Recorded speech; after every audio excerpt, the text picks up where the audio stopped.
الكاميرا. قلنا ايه؟ لازم مغطيها.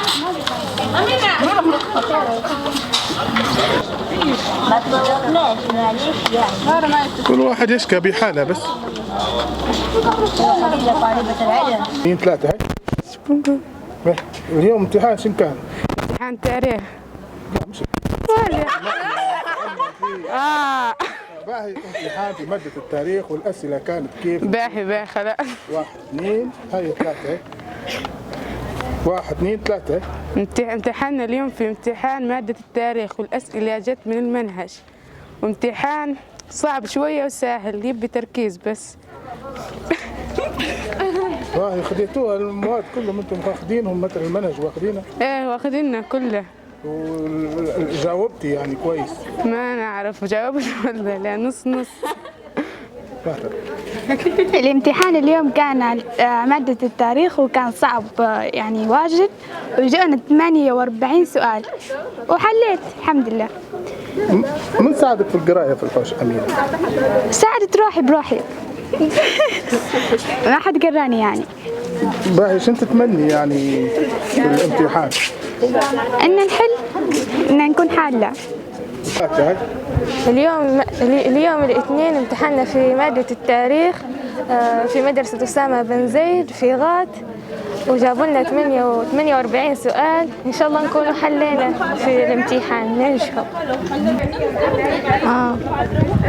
اليوم امتحنا في مادة التاريخ وكان من 48 سؤال حليتي مثلا؟ وحليت. وكيف كان الامتحان، صعب ولا سهل؟ كان الامتحان نوعا ما صعب طبعا اليوم امتحنا في مادة التاريخ، مادة صعبة شوية وتبيلك تركيز. واحنا طبعا بسبب المدرسين، يعني قلة المدرسين، ما خديناها في الفصل الدراسي الأول، وهذا علاش ما طبقناها كويس.